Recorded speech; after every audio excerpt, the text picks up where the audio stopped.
एक जज justice Gupta Karnataka high court के फैसले के साथ गए, तो वहीं दूसरी तरफ जो दूसरे जज रहे उनका ये कहना है कि हमारे लिए प्रमुखता इस बात पर दी जानी चाहिए कि लड़कियों को शिक्षा कैसे मिले, क्योंकि बहुत सारी दिक्कतों का सामना करने के बाद वो स्कूल कॉलेज का रुख करती हैं। ऐसे में उनकी शिक्षा का ध्यान रखना ज्यादा जरूरी है और इसी वजह से पूरे मामले को अब डाल दिया गया है सुप्रीम कोर्ट के सबसे वरिष्ठ जज के ऊपर, चीफ जस्टिस ऑफ इंडिया के ऊपर, और वो अब ये तय करेंगे कि 3 जजेस इस पूरे मामले में फैसला देंगे या 5 जजों का बेंच गठन किया जाए। इसको लेकर कब तक जानकारी सामने आ जाएगी? अब ये फैसला आ गया, इस फैसले की कॉपी भेजी जाएगी मुख्य न्यायाधीश के पास में और मुख्य न्यायाधीश जो है अब ये तय करेंगे कि वो उम्मीद कर रहे हैं कि अगले 1 हफ्ते या 10 दिनों में वो क्लियरिटी मिल जाएगी। लेकिन महत्वपूर्ण क्या है? महत्वपूर्ण ये है कि जहां एक जो है जस्टिस गुप्ता ने आर्टिकल 19, 21 और 25 का जिक्र किया है और जहां पर उन्होंने ये कहा है कि क्या स्कूल कॉलेजेस में कोई कुछ भी पहन के जा सकता है, उसका उन्होंने जिक्र किया है। लेकिन दूसरे जस्टिस ने एक तरीके से उसके सामाजिक पहलू पर ज्यादा ध्यान दिया है।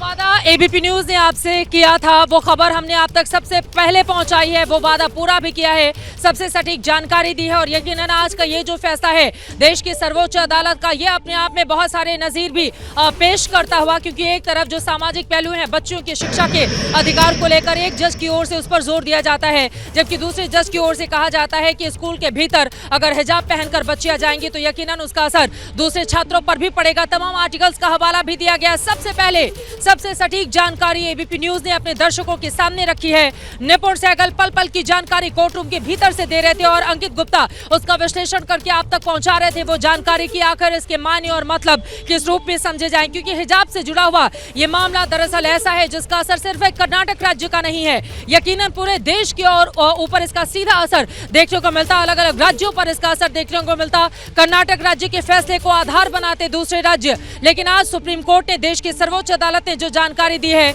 उसके आधार पर अब आगे क्या होगा। निपुण सहगल बस कुछ ही देर में कैमरे तक पहुंचने वाले हैं, वो जैसे ही पहुंचते हैं उन तक हम चलेंगे और वो आपको बताएंगे कि अब पूरे मामले में आगे क्या होगा, क्या 3 जज इस पूरे मामले में, अब क्योंकि अब सुप्रीम कोर्ट के जो मुख्य न्यायाधीश हैं उनको फैसला करना है कि 3 जजों की पीठ का गठन किया जाता है या फिर 5 जजों का। निपुण हमारे साथ जुड़ चुके हैं। निपुण, अंदर की पूरी जानकारी आपने एबीपी न्यूज पर सबसे पहले अपने दर्शकों तक पहुंचाई है, अंदर क्या कुछ हुआ है विस्तार से बताइए, किस तरह से अब ये पूरा का पूरा मामला आगे बढ़ेगा। निपुण, बिल्कुल बिल्कुल, जस्टिस हेमंत गुप्ता और जस्टिस सुधांशु दुलिया की बेंच बिल्कुल अपने तय समय पर बैठी और बेंच के अध्यक्ष जस्टिस हेमंत गुप्ता ने फैसला पढ़ना शुरू किया। उन्होंने शुरू में ही बता दिया कि हम दोनों जजों की राय अलग अलग है, यानी ये साफ हो गया था कि ये स्प्लिट वर्डिक्ट है, एक निष्कर्ष पर नहीं पहुंचे हैं दोनों जज। इसके बाद जस्टिस गुप्ता ने कहा कि मैं अपने फैसले को पढ़ रहा हूं। वहां पर उन्होंने कहा कि ये तमाम अधिकारों की बात की गई है कि व्यक्तिगत पसंद की बात है, एक क्या कोई पहने उसका पसंद वो कर सकता है, किस तरह से जीवन जीना चाहता है वो तय कर सकता है, धार्मिक स्वतंत्रता का अधिकार, ये सारी बातें कही गई याचिकाकर्ताओं की तरफ से, यानी हिजाब समर्थक पक्ष की तरफ से। लेकिन मैं मानता हूं कि जो फैसला कर्नाटक हाईकोर्ट ने लिया था वो सही था और कर्नाटक सरकार ने जो फैसला लिया था वो भी सही था। ये दलीलें मुझे स्वीकार नहीं है और मैं हाईकोर्ट के फैसले को बरकरार रख रहा हूं। लेकिन जब जस्टिस धूलिया की बारी आई तो उन्होंने कहा कि मेरी राय अलग है, मैं कर्नाटक हाईकोर्ट के फैसले को रद्द करता हूं, क्योंकि मुझे लगता है कि यह धार्मिक अनिवार्यता का सवाल था ही नहीं जिस पर हाईकोर्ट चला गया था। ये व्यक्तिगत पसंद की बात है और लड़कियां बहुत दिक्कत से पढ़ने के लिए आती है। हमारी समाज की स्थितियां ऐसी नहीं है कि लड़कियां आराम से आ सकती हैं, तो जिस दिक्कत से वो पढ़ने के लिए पहुंचती हैं उसको और न बढ़ाया जाए और अच्छा होता कि हाईकोर्ट जो है हिजाब के साथ ही लड़कियों को आने देता है स्कूल कॉलेज में।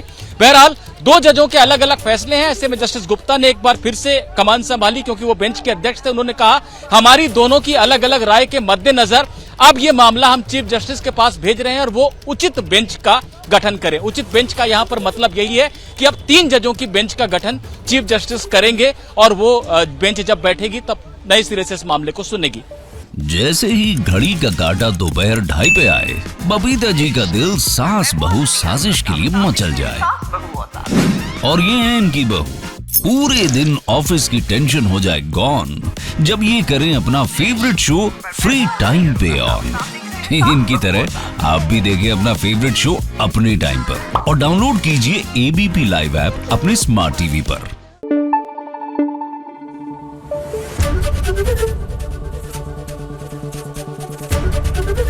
एबीपी न्यूज आपको रखे आगे।